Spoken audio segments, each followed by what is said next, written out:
Hello students, today in this video we will be learning on the topic push and pull, and this is the 11th chapter in your textbook. And in this chapter we have three objectives.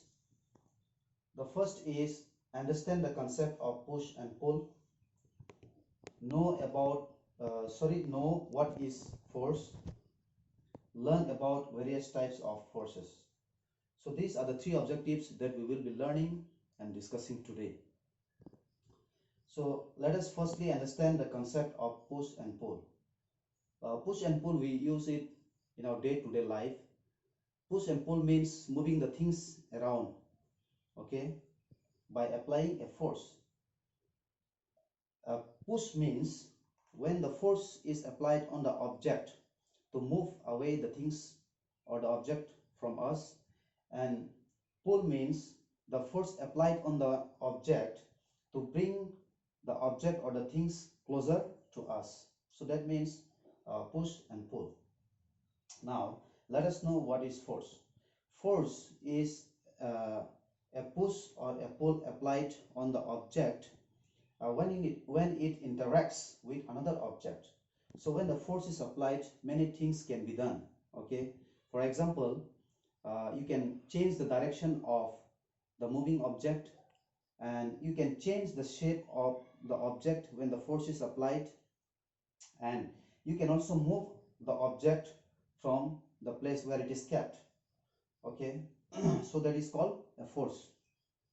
Now let us learn about various types of forces. So there are different types of forces. Let us know them one by one. First is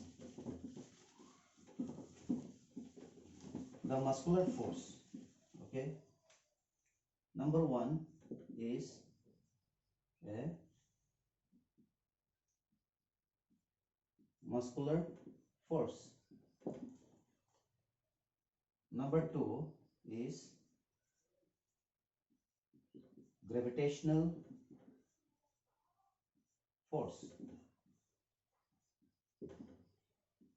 Number three is, you can follow the book also. Number four is the magnetic force, and number four is frictional force. So let us learn them one by one. Now what is muscular force? Muscular force is the force applied by the muscles of our body to carry the things. That is called a muscular force. Suppose when we carry the book, when I carry the book with me like that, we use our muscles, right? So that is called a muscular force. We apply our muscular force. And gravitational force means the force of the earth that pulls an object downward. Okay, so that means the force that pulls towards itself, that is called a gravitational force.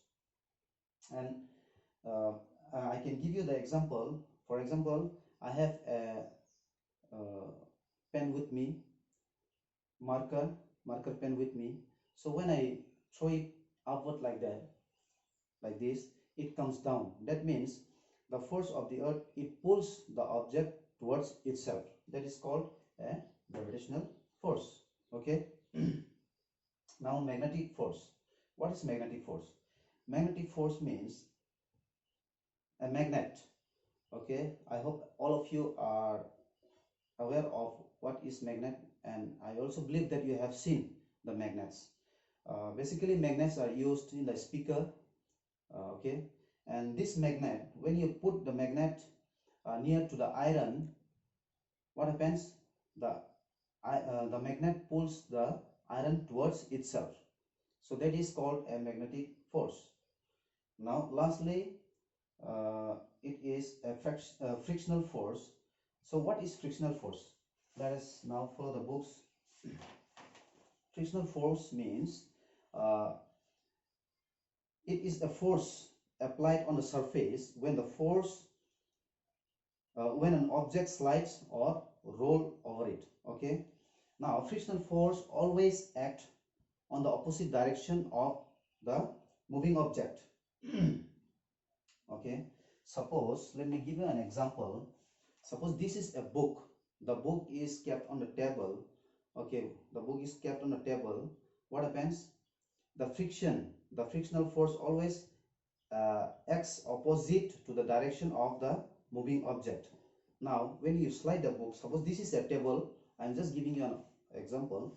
Suppose this hand, it is a table. When you put the book on the table, when you slide the book on the table, what happens?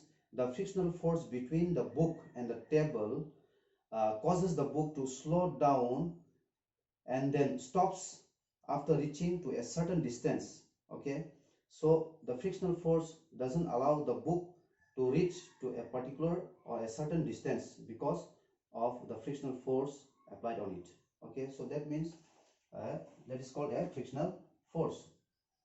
So I hope you all have understood these all different kinds of different types of forces. uh,